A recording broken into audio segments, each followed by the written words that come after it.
4 high schools, 7 middle schools, 1 college, and a university, and much more. Now introducing your most comprehensive weekly local sports show in Madison County, the Richmond Register Sports Show. The Richmond Register Sports Show is brought to you by Metronet, superfast internet, simply a better connection. Central Kentucky Pressure Washing, Total Comfort, heating and air conditioning. Let Total Comfort keep you cool or warm this winter.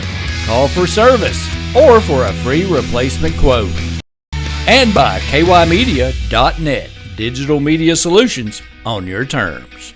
Here's your host for all things local sports, the Richmond Register sports editor, Nathan Hutchison. Welcome to this week's edition of the Richmond Register Sports Show. My name is Nathan Hutchinson. I'm the sports editor of the Richmond Register. I appreciate you tuning us in this week. And this will be the last episode of the Richmond Register Sports Show for this season. We're going to wrap things up this week, and we'll probably come back probably the first week of August with high school and college sports pretty much over. We'll take a little much-needed break, get some vacation time in, me and Randy both, and enjoy the summer as well. But we may pop back in with an occasional episode here and there if something pops up. But we kind of wanted to wrap up the season by bringing in our old friend Vince Stover from the Sports Stove podcast to kind of wrap up the EKU's first season in the ASUN Conference. And we reached out to the Eastern Progress because they were really the only other folks besides us who really cover EKU sports. But I really couldn't find anybody there. Their previous sports editor graduated, and she's got a job up in Henry County. And the new guy coming in is not here yet, and he's from Ohio, so it's just you and me, Vince. So. Yeah, save the best for last, yeah. Right? I mean, pretty much that. As far as media goes for EKU, it's Vince, it's Nathan, and it's somebody from the Progress. There's another outlet here in town that says that claims to cover EKU sports, but we know that's what that is. So, but thanks for coming back. I appreciate it. Yeah. Right off the bat, tell everybody, if they didn't catch you the last time you were on here, tell everybody where they can get your podcast and when time they come out and all that good stuff. Yeah, so I host the Sports Stove podcast. We actually have 3 episodes a week that come out Monday, Wednesday, and Thursday now. But our Wednesday episode is geared to EKU. It'll start back up in July. And we bring on athletes, coaches. We've had Matt Rohn on as well, and just talk all things EKU sports. So it's anywhere you get your podcast, the Sports Stove podcast. We're on YouTube, and we stream on Belly Up TV, which you can find on your Roku or through the Tiki Live app on any streaming television device that you have. So we're out there. If you Google EKU Sports, our name usually pops up somewhere in the list. Yeah, I get it on Spotify, so if you on Apple platforms as well. Apple, Google, Spreaker, name it. It should be there. Everywhere it's out there. Yeah. And we're disappointed in you, Vince. Okay. Because you have a great new sponsor, and we're disappointed you didn't bring some Mad Mushroom Pizza in here to us today. That's your new sponsor. You could have brought in a pizza for us today. Yeah, huge shout out to Mad Mushroom. We kicked that off in July, so have me back on in August. I'll bring you some pizza. Right. We're excited to continue to add on new local sponsors for the EKU coverage, and people are excited. We're excited about what's ahead for EKU sports, and our coverage, we try really hard to just be detailed and cover it the best of our ability, and thankfully local businesses are seeing that and jumping on board with us. So yeah, we'll have some Mad Mushroom Pizza and hopefully some T-shirts and hats and stuff as the year rolls on. Awesome. And plans in the works, nothing final yet, but maybe possibly a pregame tailgate show with EKU football as well? Yeah, should be every home game in the fall. We'll be in the tailgate area doing at least an hour-long program, again with some interviews and some giveaways and contests and things. We're still working on the details of it, but we're going to be there. Sports Stove Tailgate Show, live and in person. Where my beautiful face will be there every time. We're looking forward to it. It's going to be a good time interacting with the students and the fans and other tailgaters out there, and just trying to provide continued great content for EKU sports. And the football team has been phenomenal to us. The whole university has been great to the show, and welcoming and allowing us to do stuff like that. So we're looking forward to it. All right. Well, we'll definitely stop by, too. We'll stop by and say hello. Yes, we'll you got free pizza, especially. Yeah, and we'll have you on. We'll talk. Cheese sticks, Mad Mushroom cheese sticks are phenomenal. Yes, that's the way to go. I always get that mad combo with you get the pizza and the cheese sticks and the 4 dipping sauces. Yeah. So I know my Mad Mushrooms. I'm a frequent customer of Mad Mushroom. That's an unpaid ad right there from us here at kymedia.net. So, but you'll welcome paid sponsors. Sure, yeah. Just give us a pizza now. No, we're just kidding. But we do like Mad Mushroom though. That's for sure. That is definitely for sure. That is a probably about at least once a month in our household on a Friday night. It's like, let's hit up Mad Mushroom. Mad Combo. Well, it's like I said, we wanted to kind of do a little season recap here. This is, I think this was my, I hate to say this, 20th season covering EKU sports. Your first, and of course you come in as the transition is being made to the ASUN. So just kind of interested to get your opinion, kind of your experience on the past year, kind of what, coming in, what you thought the expectations were, kind of how the first year went. I mean, we're going to go through kind of all the sports here in a minute and kind of do a more in-depth recap of all of them, but just kind of what your expectations were and kind of how you think this first year in the ASUN went for the university. Yeah, so I grew up in Middle Tennessee, right down the road from MTSU. Mm-hmm. So I grew up knowing EKU from the old days and the rivalries that were there and everything. So diving in with the new conference, a lot of what I was getting the ideas from the university, from the athletes, from the coaches, what they were expecting with the new conference. Everybody seemed to be expecting tougher competition overall. But for me, the feeling that I got was always, this is the start of the progression. So this is not the end game, obviously. And so my feeling has been all along, this is just a stepping stone to get to where they want to be. Now, how long will they be here? I don't know. I thought the first year overall went well for the university. The way the baseball season went helped out a whole lot because it leaves you on a good note. Yes. Even the cross country or the track and field having some positive things too, so it's ending well. Mm-hmm. There's still, that influx with the football, and I'm sure we'll talk about that with the WAC and ASUN. But I thought overall it was a good start. The basketball did not go the way they wanted it to go, but I think the changes that they're making this year, I think is going to be more positive. So I think as a whole, it was a good start.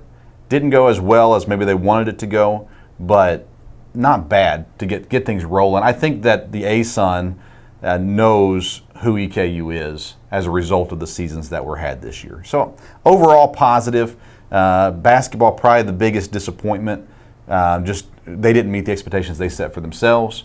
But I don't think it was all negative either. No, not at all. I mean, I really, when this all kind of came about, and it came about kind of quickly last spring with the kind of the leak and everything kind of came out that they were going to make the jump. I told people I thought this would be a tougher league, and just especially with the outdoor sports, when you're playing teams that are 4 teams in Florida, a team in Georgia, a team in Arkansas, those teams that can play outdoors year-round practice when it's snowing here, and us being the second farthest north team in this conference with Bellarmine, I really thought it would be tougher, and it kind of turned out to be that way. I mean, we were just going through this before we came on, but went through every sport, and really only one sport had a winning record in ASUN Conference play, and that was, like you said, baseball at 38-20 overall, 20-10 in the ASUN, and they got to the ASUN semifinals, but really. According to my very unofficial records here, EKU did not officially win a conference championship in any sport this year. And I do believe, if I go back, that's the first time since 2001 that has happened at this university. Of course, all that was OVC before that. But we'll break all this down in a minute. But I think really overall it's a tougher league. Mm-hmm. And, of course, the future of that's very much in flux with Liberty and Jacksonville leaving. But yeah, it was... Definitely, I think definitely a tougher level of competition. Yeah, tougher, but I think at the same time that raises your athletes to that expectation. The expectation's different, even though they were always obviously trying to win the OVC. Mm-hmm. They kind of put it in the mindsets of the athletes. Hey, this is going to be tougher, so we have to step up our work, our practice, our talent level that we're recruiting. All that stuff changes as a result of it. And I think long term, it's going to strengthen the program. With making that step up. So, yeah, I think baseball, well, we'll get to those, so I won't jump ahead, I guess. But, okay. Yeah, it was good. Yeah, we can go down the list, though. Men's basketball was 13-18, 5-11 in the ASUN, lost in the first round of the ASUN tournament. Women's basketball, 15-16, 7-9 in the ASUN. lost in the ASUN quarterfinals. The beach volleyball team, which is still very much a fledgling program, was 5-21. Really didn't compete against an ASUN competition because the ASUN is really strong in beach volleyball, so we'll kind of give that a pass. Men's cross country was 4th in the ASUN meet. Women's cross country was 3rd in the ASUN meet. Football was 7-4, 4-2 in the ASUN WAC Challenge, AQ7, and 2-0 against ASUN competition. Now, there were some folks out there claiming a mythical ASUN football championship, but they did not make the FCS playoffs. Men's golf was 8th at the ASUN tournament. Women's golf was 4th at the ASUN tournament, which was really a disappointment because they really expected to do much better than that. Women's soccer 9-10, 4-5 in the ASUN. Softball, a real disappointment, 13-36, 9-15 in the ASUN. Did not make the ASUN tournament. Men's track and field outdoor, they finished 4th. Indoor 6th. Women's was outdoor and indoor were both 4th as well. And volleyball was 10-21, 7-9 in the ASUN. So some good, some bad there. I mean, it's I guess that's going to happen, and especially in this day and age with so much turnover and the transfer portal and everything. I mean, it's year to year. It's kind of it's a mess right now, I think. But going forward, this is kind of the starting point for the first year in the league. Yeah, and this year you're still dealing with some COVID issues. I think that hopefully we're moving past that. Injury issues were a problem. Men's basketball. Especially. Yeah. A big time problem. I don't know. Again, I'm an outsider looking in, right? So I'm just getting to know the guys and the players and the coaching staffs and the university even to a degree. The men's basketball team this year, they didn't seem to mesh. They liked each other, I think, fine. But for whatever reason on the floor, they just never seemed to mesh. I don't know if that's because they couldn't practice together because of injuries and all that kind of stuff, how that all worked. But I don't know. There was something there all year long that it just didn't seem to be rolling ever consistently. But again, I think, and they start practice next week for next season already. So they're already going to be in the gym working together. They bring in some new faces through the transfer portal, some young guys as well, whereas this year the whole team was pretty much old guys for the most part. And so maybe that'll change a little bit throughout this year. Hopefully it does. Again, high hopes for them, obviously cheering for them. I don't know, this whole season just kind of looked off from the get-go with this basketball team. Yeah, a lot of close losses on the road. And that's another thing that I know A-Dub would probably never say this out loud, but the travel in this league is pretty brutal. And they had to make 3 separate trips to Florida, which these guys are supposed to be student athletes and are supposed to be going to classes and taking tests and all that stuff as well. And they did have they went out there on a Tuesday night. They flew out to USC to play in California. So I think the schedule on top of the injuries really kind of piled up on them. But the travel was something that we, when me and some other folks when they announced they were going to this league, a lot of people like myself brought that up, and the university officials kind of were like, it's no big deal. And it's like, well, it's a big deal when you're having to go all the way to Florida, and even Central Arkansas is quite a haul away. Yeah. So at least the OVC folks were a little more centrally organized, even though there were a lot of long trips there. Even in-state, Murray's 5 hours from here. Right. So that's a long way away. And the trip to California, it paid for a couple trips. Yeah, so it was that's still worth part it. of the economics of it. Yeah, I mean, obviously you gotta do that. You got to pick up your check, and and definitely they went to Morgantown, picked up a check up there too. Yeah. So that's part of mid-major athletics is definitely going through and doing that. So I'm interested to see what happens going forward with this league in a lot of ways. I mean, not only Liberty and Jacksonville State are leaving, going to Conference USA. So that will, and they have announced that Queens University of Charlotte is coming in, which is really an odd choice because it's 2,500 enrollment. It's a really small school coming up from Division II, but they've done that with Bellarmine. Bellarmine came up just a couple of years ago as well. So it'll be interesting to see how the dynamic of this, if they add somebody else at some point, they're going to have to in football. We'll get to that in a minute. But it just seems like there's some changes there, and I know there's some other changes we'd like to see with some of the postseason formats and some sports, and we'll get to that in a minute as well.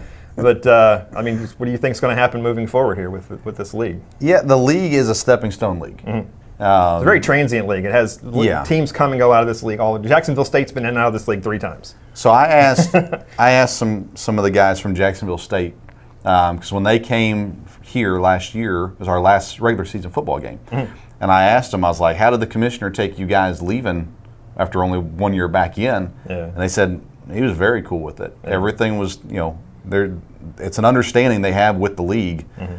You're not going to be here forever. You're moving on. So that's having that mindset that it's a progressive league. It's always going to be changing, which is going to be tough for any team that stays in it for a while, because you're going to be having new, you're not going to know the schools you're playing. You're going to be having these new people in all the time. So it's, to me, you need to get to the top of the conference first, but then from there you're heading out. You control what you can control here, do your best here, be the best here, but this is not a place that you come to stay. Maybe Queens does, but pretty much everybody else in the league, I think you're looking to move on from here. So it's not going to be it's going to be an intriguing league, always. But it's not going to be the greatest league. You need to get a program to know who's in the league from year to year, probably. But I mean, and if you look at this league, not only in these major sports we talk about, but they do have like lacrosse and men's soccer, and they, particularly in lacrosse, they have like University of Buffalo. They have associate members really all across the country. They pick up kind of whoever they can get all over the place to kind of fill these things in. So it covers a lot of bases. It covers a lot of geographical area. I mean, all the way up into New York, all the way down to Florida, and every point in between. So it's always interesting. Yes. Always like interesting, right? Well, we'll get into a couple. We'll start off with football in particular, ASUN football, and for the second straight year, the ASUN has had to partner up with the Western Athletic Conference, the WAC, to kind of form a super league, because neither one of the two leagues has the 6 teams required to get an automatic bid to the FCS playoffs. Both only have 5, and so this is we had the AQ7 last year, and they're calling it the ASUN WAC Challenge this year, but it's basically the same thing with a few different names, because a few teams have moved on to other things. But the WAC will have 2 teams come up out of probation or the transition period next year, so they will have their own league. So it is imperative in the next 6 to 9 months or whatever for the ASUN to find a 6th football playing member. I mean, it is imperative, or they will have to once again partner with somebody. And I mean, this is there's a lot of hype around. It was ASUN never had football, and last year was the first ever year of ASUN football, and this was supposed to be the first full year of their own league. And with Jacksonville State leaving and not being eligible to be part of league play, then they're out there. But that's, I mean, I would hope, Mr. Gumbert and his people, that's number one on their list of priorities. Yeah, you would think so. If you wanted to build the football program, you should have a full conference. And they did until Jacksonville State announced that they're leaving. But if you wanted to be legit, you can't keep partnering with other conferences. And I think there's positives to partnering with other conferences, but there's also negatives at the same time. And so, you want to be able to just build with what you have and just add those teams. I think they should look to add 3 teams personally, but you got to be where you can qualify through your own conference. So 1 team is necessary by next season, or the 2023 season. But I don't know where they're going to go. I don't know what they're going to look for. If they'll look to keep it still regionalized to some degree as they spread, with getting Queens in, kind of expands a little bit. Queens non-football playing. So you're in that state now. You're over that way, so you can start to work different things. There are Tennessee schools that could come in. There's other Alabama schools. There's teams around that you could find in Missouri, different places. So where they'll go, I have no idea. That's one thing you can promise with the ASUN and Ted Gumbert. You have no idea what's happening, but I know they're working at it. Well, they're gonna have to basically. If you bring somebody up, then they're gonna have to go through the transition period. So to get to 6 next year, they're gonna have to steal somebody from somebody else, and that's what. EKU leaving the OVC kind of started this whole merry-go-round here, because then Murray left, Belmont left, and the OVC's left with now just 6 football playing schools. So if the ASUN goes in and gets a UT Martin or a Southeast Missouri, then the OVC doesn't have 6 schools anymore. So then they'll have to find somebody else or do something here. So everybody's fighting for people now, and The OVC has brought in Southern Indiana and some other. They've kind of gone the other route where they're trying to bring up, kind of Division II schools and kind of go that route and build new relationships with that. But yeah, going forward. It's like the transfer portal has college has, universities are in the transfer portal right now. That's for a great analogy. Another place to go. It really is. That's a really great analogy. And the thing is, and this, the ASUN had never sponsored football before, and this was a big thing for them. A lot of to do about this, and not to poke fun at anybody or make fun of anybody or whatever, but we did have there was a very famous quote in the Lexington Herald from EKU athletic director Matt Rohn talking about the ASUN football being the SEC of the FCS. And it may well be that at some point, but at this point, you 2 years in, you still have to have a partnership. And we hope that happens at some point, and it comes to be that. But at this point, it's still kind of trying to find their footing here. Yeah, and I would rather EKU be the best in the FCS, or the FCS. Now we're throwing initials out there. Then I always screw those then up. Move up. Yeah. I would rather, at least for a couple of years, be at the top for a few years and then move up. I don't think that's going to happen. Yeah. I think by 2024, 2025, they'll make the move. But that's what I'd prefer as a fan that's going to games.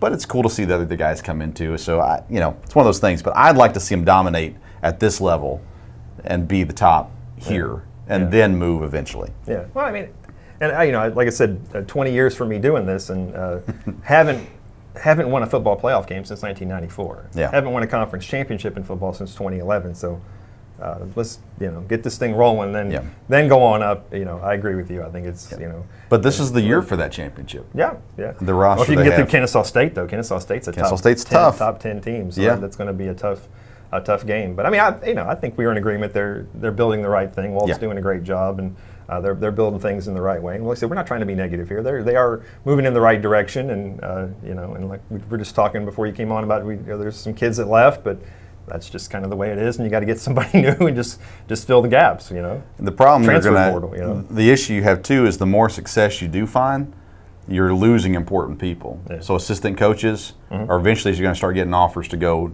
somewhere different, a different role, whatever it may be. So you're going to be fighting through that as you continue to improve. But I think, this team they've got this year, with the veterans that they're bringing back, the guys they've had last year, the guys that they brought in, there's a few small question marks, but overall they've made some big improvements. And when you return a guy like Parker McKinney at quarterback, you have a shot. He's been the quarterback for 9 years. It just seems like it. But he's going to break every record in the book. He's going to walk out of there with every record in the book. But he got the COVID year, and he played 4 games his first year, which means you get a red shirt. So he's going to basically play six seasons here. So that's great for him and great for the program, because he does a great job. All right, let's go back to basketball for a minute here and talk about ASUN. And this is something I wrote about, and I don't think I ever talked to you about this personally, but we came from a league that had a destination tournament.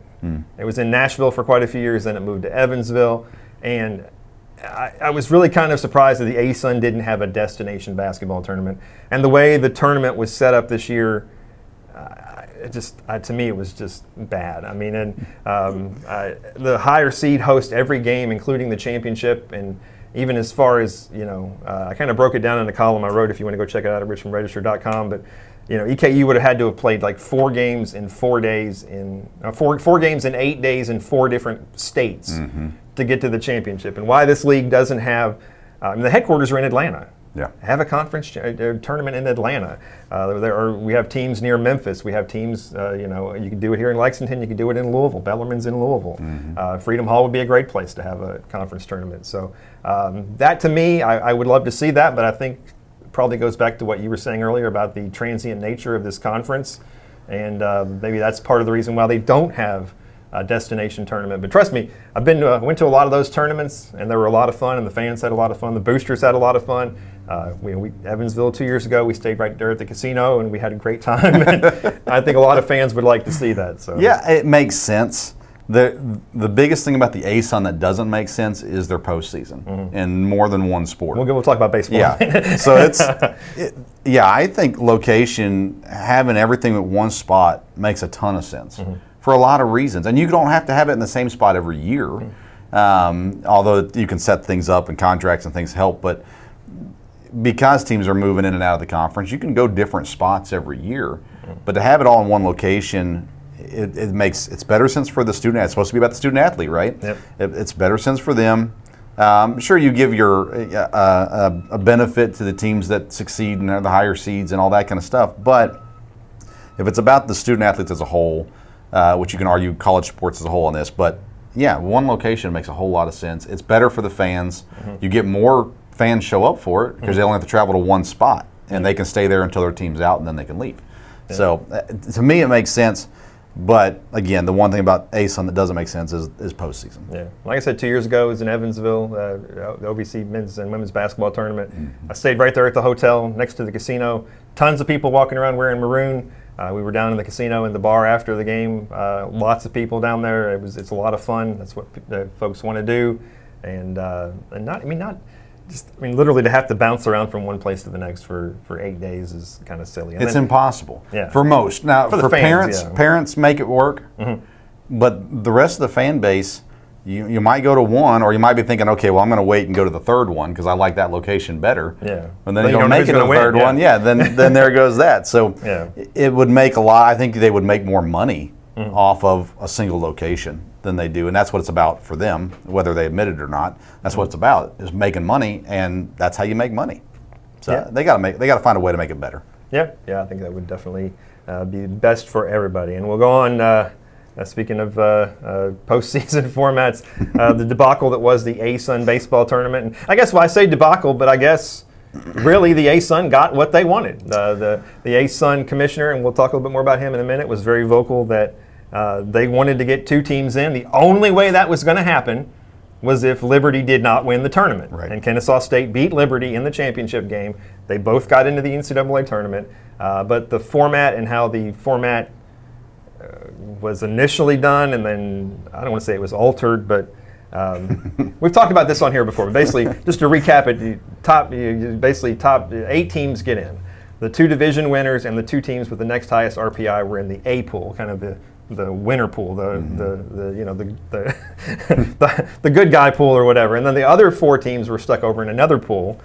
3 teams from Pool A go on to the semifinals. Only 1 from Pool B goes on to the semifinals. So basically, you take the 4 lowest RPI teams, stick them over here in this pool, and say we're only going to let 1 of you go on to the semis. We're going to stick the other people over here, give them an advantage basically, and say 3 of you get to go on to the semifinals. And so that was a disadvantage enough where EKU tied for the Western Division lead, but where Lipscomb had beaten them 5 out of 6, they got the Western Division title. So EKU's RPI drops them down to number 6, and so they're overplaying in the B pool, the reject pool, if you want, so to speak. And so, and that's bad enough to begin with, and then where it went from there was even worse. Yeah, when they had to play a game that was unnecessary to play didn't help. And I wonder, I haven't talked with Coach Prothro since the season ended, but I wonder if that changes the way they schedule games moving forward. As long as they're in the ASUN, as long as the ASUN's going to keep that format, you have to make sure your RPI is high enough. So if you're in that situation again, of course, the other thing is you just win. And they did. This year they had a great season. And they proved that they were good by what they did in Pool B. Took care of business there, didn't leave any doubt. And then had a tough game against Liberty. And Kennesaw State, they were worthy, right? They went, they pushed LSU, almost beat LSU. So they were worthy. Liberty was worthy to make it into. Just the setup, but again, the ASUN wanted 2 people in, and they set it up in a way that they could get them in. And it seems like the universities understood that. Everybody kind of knew what was going on with it. The university wasn't super surprised. Nobody was. You talked to Prothro right before the tournament, and he didn't seem to be upset by it or anything. He didn't, but I wonder if he truly feels like, no, this is the right thing or not. He understood how it was set up, understood the situation they were in. But and I don't know. The ASUN says that they're considering making changes, and they're going to talk to fans and athletes and whatever. They, in my personal opinion, they're going to do what they want to do no matter what. And I guess they have the right to do so. But hopefully the universities will make a push to understand, hey, we got to figure out what's best for, again, the student athletes. versus the conference. It's supposed to be student athletes first. Yeah. And the conference is saying, you have to put all into our conference. And they help the schools too. It's not a bad conference. I don't think it's bad leadership. Yeah. But I just think that, again, there's not enough thought. It looks shady, at the very least. Yes. It looks shady. They're out there saying it on Twitter that, yes, we want to get 2 teams in. This was all manipulated to get 2 teams in. I mean, and going back to your point there, in case people didn't know, so back to the pool play issue, so EKU wins the first 2 games in Pool B, which automatically got them a spot into the semifinals. And they had said before the tournament, if Pool B games don't have any effect on the standings, they will be canceled. So the 2 0-2 teams were supposed to play that third day. That game was canceled. But for some reason, the EKU Jacksonville University game was not canceled. And the Colonels had to go out and play for the third time in 3 days at 11 a.m. in hot southwest Florida sun. And the next day, they have to play into semifinals against Liberty. They lose 18-9. We have no idea if that had any effect. I'm not going to sit here and make an excuse and say that if they'd had a day off, they would have beaten Liberty. We don't know that. Nobody can know that. But it certainly wouldn't have been bad to have a day off. Well, the before playing the top team in the league. The ASUN felt like it would have given EKU an advantage. I mean, that's what they said. They didn't want to give a competitive disadvantage to Liberty because they won. They were number 1, so they were going to make them play so that the EKU has no advantage. And after being put at a disadvantage by being put over in the pool. And again, I haven't talked with Coach since I talked to him before the playoffs started, the tournament started, but I didn't talk to him after, so I'm not sure how he feels about it now. But I guarantee that was frustrating for the team, and they may have used it as bulletin board material, whatever, and they had no problem in Pool B. They took care of it. Won all 3 games, and they looked good to start the Liberty game. But that's a lot of games in a short amount of time, and I think they played 3 of the 4 during the day. In Florida. It was in the St. Pete area, or the Tampa area. It was at Florida Gulf Coast home field. That's where it was. So, and kind of as a caveat to that, and it's nice that this league has a commissioner who is as interactive as he is. Both you and I exchanged some words with him on Twitter. And well, first of all, before we get into all that, you've actually spoken to the man. You interviewed him. Just kind of give me your impression of him, because I can't sit here and really comment on him. He was up here at the B-Dubs when they had the launch party, and I think I did say hello to him for a minute or something. But you've actually got to interview him and talk to him, so it's going to give us your impression of Ted Gumbert. When I first talked to him after the announcement that EKU was entering the ASUN. So it's been a little while ago now. But I had him on my show, and he was interesting. He got on, and then we started talking. He said, hang on a second. He got up, and he went back and grabbed his guitar and then sat back down and just kind of held his guitar. He said he's more comfortable while we talked the rest of the time. So very unique guy. I got to go back and watch this. I did not catch this episode of your show. But I was impressed with his openness. He didn't use cliches. It was very much, again, he understood what the conference is. It's a stepping stone conference, and there's going to be lots of change. And they are progressive in the sense that they're willing to try things to let other conferences see how it works. And so I was impressed by all of that. The longer that I've watched him and listened to him, the more I wonder if he has all his marbles. He's an enigmatic figure. I mean, he is. He's a character. And I'm not sure if that character is real life or if it's show to try to help the conference to build some publicity or whatever. But again, he is willing to interact, and I can appreciate that. And I think he's trying to do what's best for the conference, and I can appreciate that in the position that he's in. But when I talked with him, I don't remember what school it was now, but there was a fan base that really hated him that was in the conference. They always felt like he was against them or whatever. And very quickly, I think it's EKU now. Very quickly, the EKU the Barstool fan base, people do. Yes, very quickly there was a transition where all of a sudden, well, it happened earlier in the year where we won, EKU won, and not a word. And then I don't remember. Austin P won. Football. Austin P won, and it was like all this information about Austin P, who's not in the conference yet, and nothing about EKU's victory. So I don't know.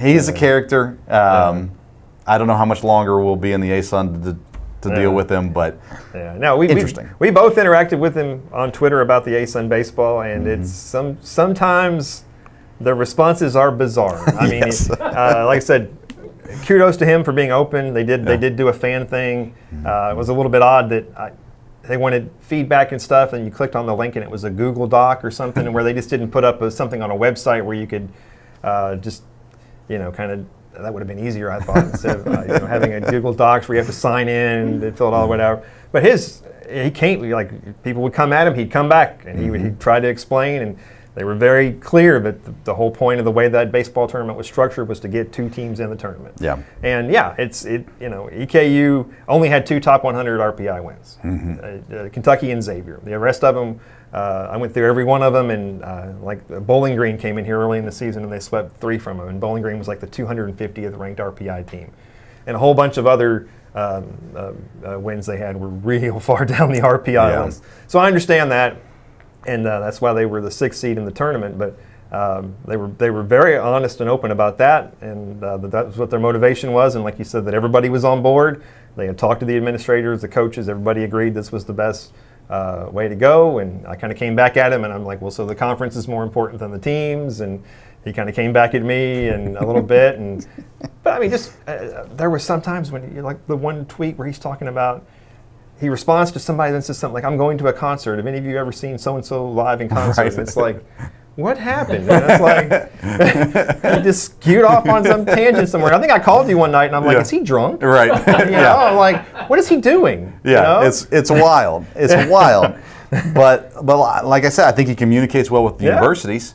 So at the very least, they know what's going on. And I'm sure they have input and share what they want. And to me, it was strange that you can be, co-division champs and be the 6th seed. And have more wins than any team. 38 wins was the most of any team in the league. And 20 conference wins was tied with Lipscomb as for the most in the league. So it just didn't make sense. I understand RPI, but at some point, record still has to play a role in it. And we go through this every year in basketball season, tournament time, or whatever. Yeah. But when you talk to him online too about you only played teams in your division this year in baseball. You played 2 series against each team in your own division. You didn't play anybody from the East, or if you're from the East, from the West. So because you were asking him too, when is divisional play going to go away, and when are we going to play everybody at some point? Yep.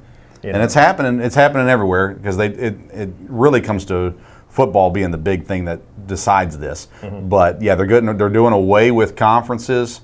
There's Matthew Jackson outside, doing away with conferences. Somebody heard his haircut next door. And come on in, Matt. Matt, keep an eye out. He's going to have his own show here pretty soon, I think, awesome. As well. But nonetheless, it's everything's changing, constantly changing within NCAA. Everything's happening. NIL stuff's changing things. Transfer portal's changing things, and so. Nothing will be the same. I mean, next year it'll be different. The year after that it'll be different. Yeah. It's going to be constantly fluid. Yeah. Well, we're not ripping on Ted Gumbert. I know he kind of took some shots at me on Twitter. I took some shots back at him, and it's all good. We can disagree. We can we're adults. Don't have to call names or nothing or whatever. But it'll be interesting. They've got some work to do. I mean, they've really got a lot of things they need to work on, and and there's exciting things happening here at EKU. I mean, there was they got a lot of money to do a lot of renovations at McBrayer Arena coming up. So I hear there's going to be they're going to tear out that back wall where we usually sit and open that area up, and have some a nice area back there with some seats that people like you and me can't afford to sit in. But it should add to the experience in there. And of course, A-Dub's they're going to rebound. I mean, obviously, 13-18, 5-11 in the league was not indicative of what that team was capable of. A lot of injuries and a lot of stuff like that. And he's already reloaded and got that going as well. So lots of good things going on at the university. We're certainly not sitting here trying to be negative. We cover these guys every day. We're not supposed to root for them, but we do root for them. Just be honest about it. Yeah. It's hard. People say, well, you should be biased or you shouldn't be biased, or however you sit on the fence on that. It's hard to not be around as much as we are and not cheer for them. Yeah. And I want to cheer for them anyhow. So it's not like I'm pulling teeth for me to cheer for them, but it is. As you get to know the kids, the student athletes, you get to know the coaches, you get to know the other staff behind the scenes. You want them to succeed always, but if you're going to do true journalism, you got to give both sides of the story, or else all we're hearing is one side, and then when something does happen, you're like, oh, I didn't see that coming. Well, you can't just read press releases. Reality is true reality.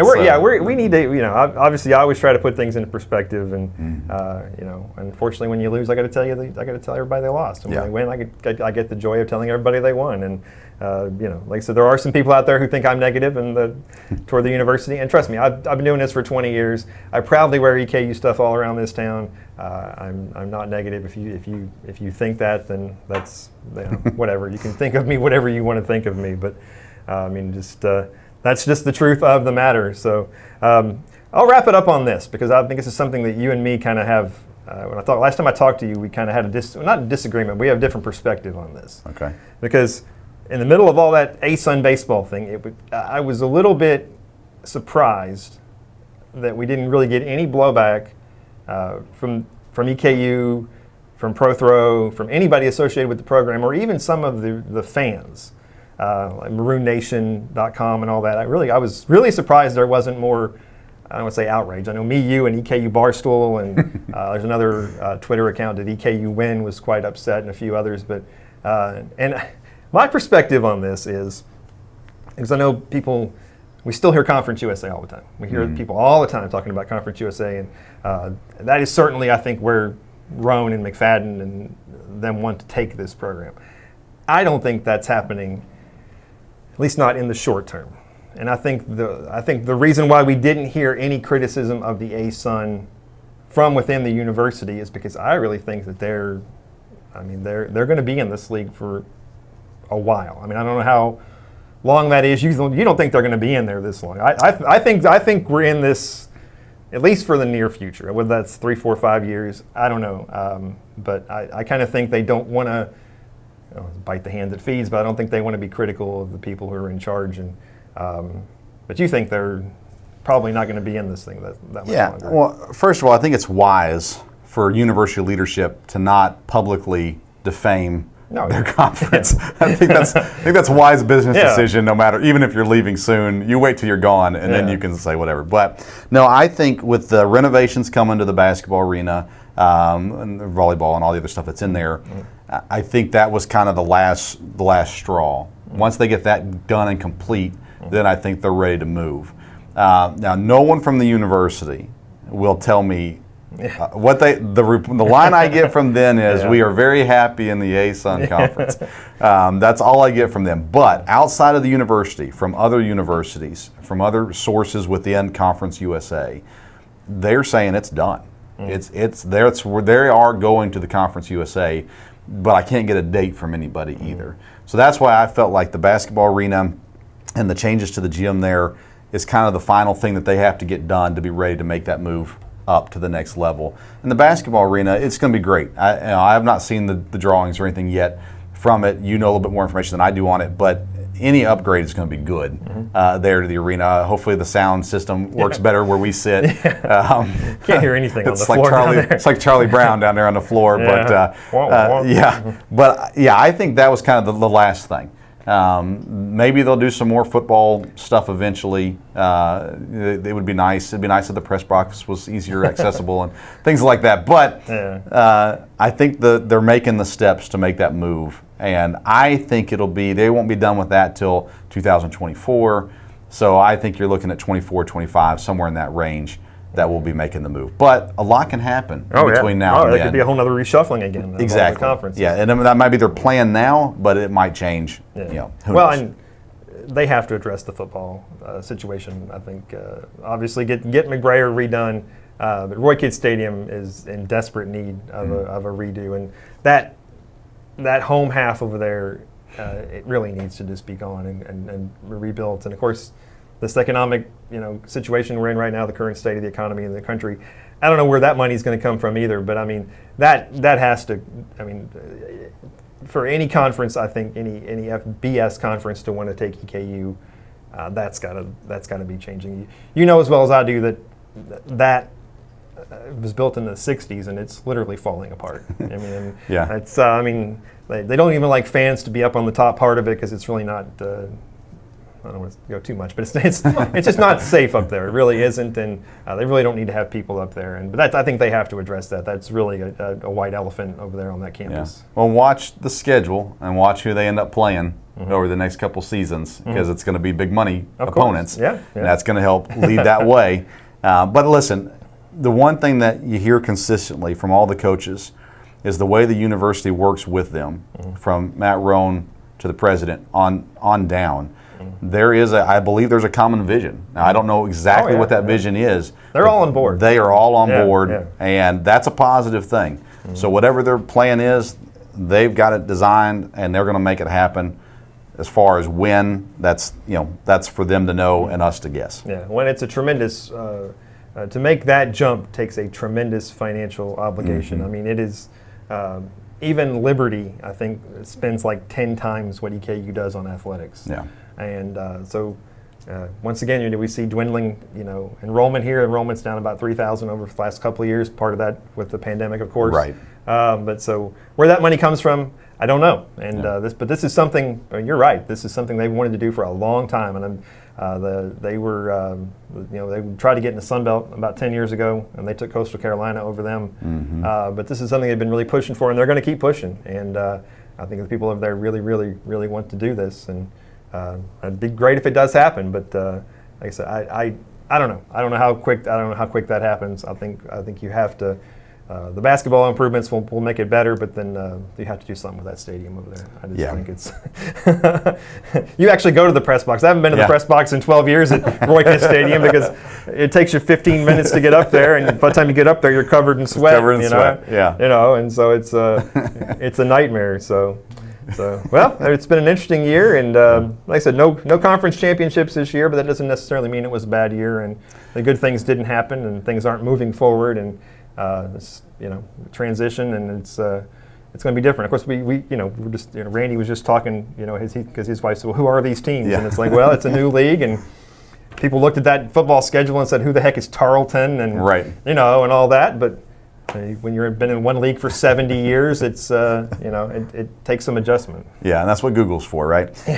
Use your phone, folks. It's okay. I know this is your show, but shout out to the women's team, Coach Todd and their staff. What they're doing and what they're building is really special. And I thought this year it went above expectation on them this year. They're picked last, weren't they, or second to last or something? And they end up winning a game in the tournament. And then they've got some young girls that'll be here for another couple of years. I mean, the next 2 years are really bright for EKU, and I assume what they'll bring in will continue to add to that as well. I would like to see more support of the girls' team. I know they want to see more support. We had the double headers, and the one time where they had the guys play first, and Jim was pretty well, not full, but a lot of people there. And the girls came out afterwards, and everybody left. I'm sitting there going, man, that's disappointing. They're a fun team to watch, and Coach Todd is doing a great job. His staff is Abby and Coach Brown.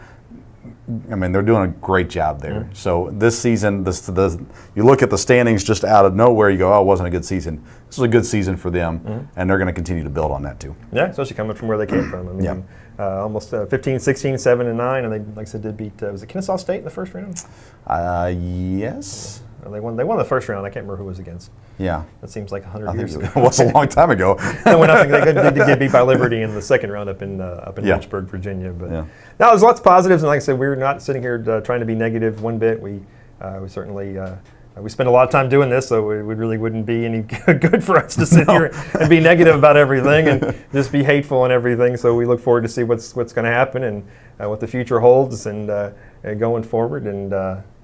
Just kind of seeing how it goes, and it's another year, and like I said, it would be nice to get that good football season going, and you're going to go to Eastern Michigan. I don't think I can make it to the first game up there in Ypsilanti. Yeah, my wife's not too far away. She grew up in the general area, little bit of a drive, but no, I don't think I'm going to make it up there for that. Well, it's on a Friday night, so I'll probably have a high school football game that night, so I probably can't make it anyway. And I work high school football games in another county. Sorry, Madison County, but that's all right. Yeah, but so no, I won't be able to make it up there for that one. But looking forward to the home games.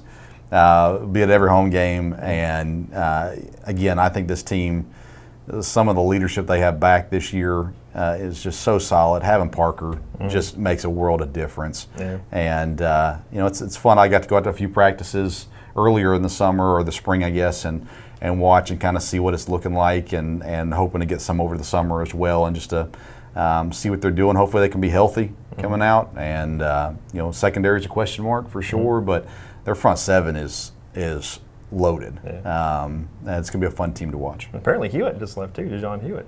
I didn't see that. Yeah, it doesn't surprise me, but watching practices and things like that, it's not surprising. But they don't have a big drop off. Their running backs, their running backs are good and talented.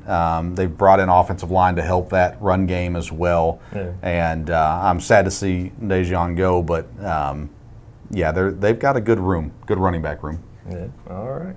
Appreciate you coming on as always, and it's been nice to get to know you and hang out with you and at the games and stuff. Like I said last time you came on.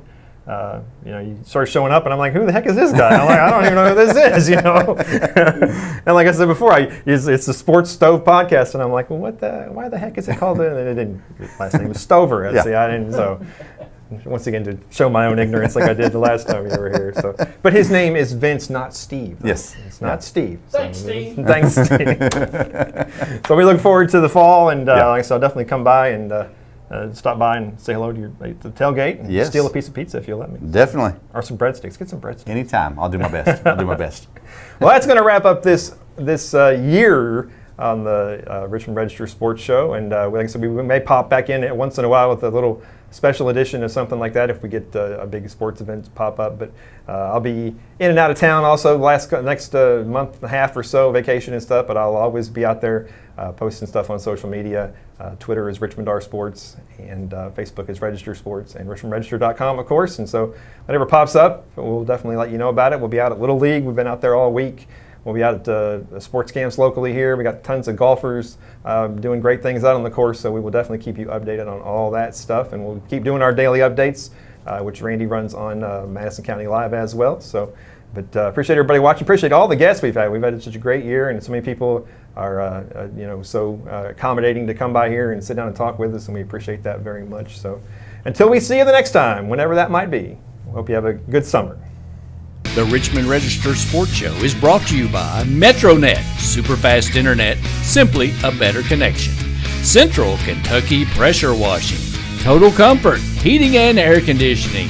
Let Total Comfort keep you cool or warm this winter. Call for service or for a free replacement quote. And by kymedia.net, digital media solutions on your terms.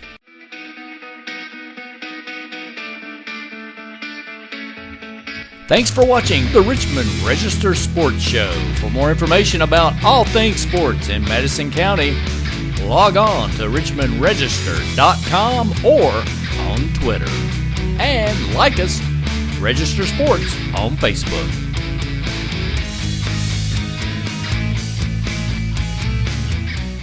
Get the Richmond Register directly to your mailbox or get the app online and visit richmondregister.com.